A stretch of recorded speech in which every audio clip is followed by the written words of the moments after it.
Wala na gaanong revamp ang ginawa para sa ating Philippine Women's Volleyball Team na sasalang sa dalawang tune-up games ng koponan laban sa Japan at Thailand. Dalawang starters nga ang nawala at pumalit naman ang isang pambato ng Chok Mucho at isang cool smasher. Jaja Santiago, Ces Molina, Riri Meneses out sa national team.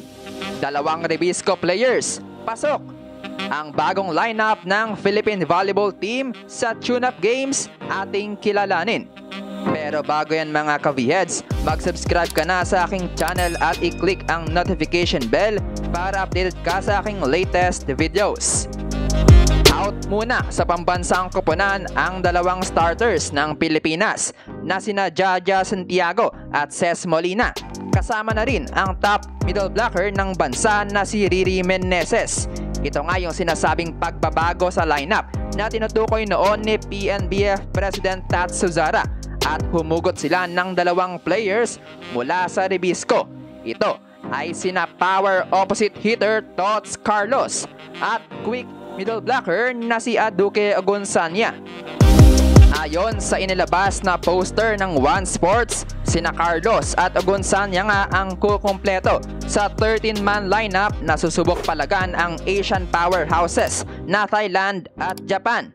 Sa ngayon, wala pang lumalabas na rason kung bakit nagkaroon ng palitan sa players. Pero isang suspecha ng mga fans babalik na ng Japan si Jaja Santiago para muling maglaro sa isang club team ng Japan V-League.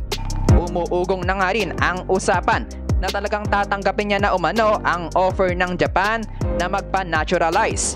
Pero for sure, malaking kawalan siya at sayang din dahil makakatapat niya na sana ang kanyang mga Ageo teammates kung makakalaro siya kontra sa Japan. Kaya naman, ang pagkawala niya ay malaking pressure para kay Aduke Agunsanya, lalo na't nawala rin sa lineup si Ria Meneses. Anyway, kasama nga ni Meneses na nawala sa roster ay ang kanyang katambalan na si Ces Molina. Isa nga rin si Molina sa top scorers ng pambansang koponan ngayong taon mula pa sa kanilang mga friendly matches sa Brazil.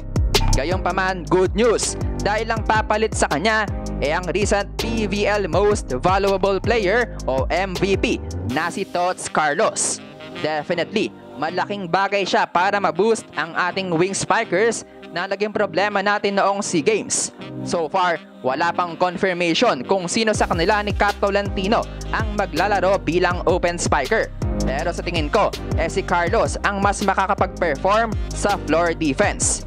Nevertheless, ang pagpasok ni Carlos ay ang kukumpleto sa firepower trio ng cool smasher sa pambansang koponan kasama ang kanyang open spiker sa creamline na sina Valdez at Galanza.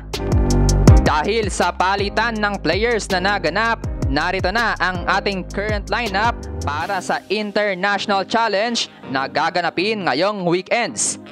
Outside spikers, Alyssa Valdez, Gemma Galanza, and Tots Carlos. Opposite hitters, Maylin Paat and Kat Tolentino.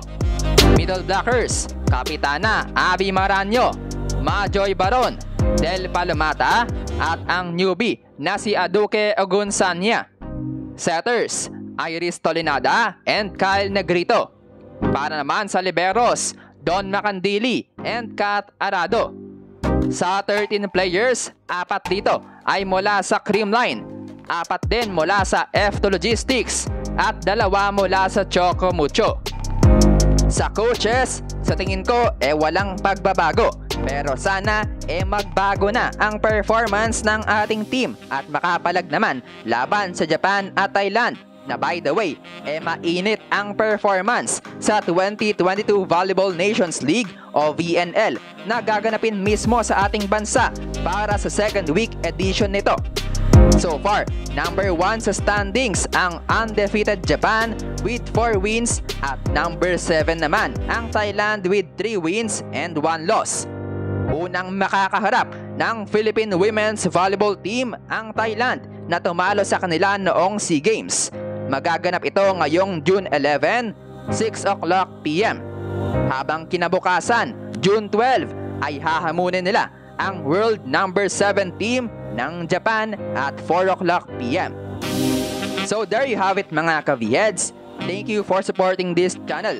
Please don't forget to subscribe and click the notification bell to be updated on my upcoming videos.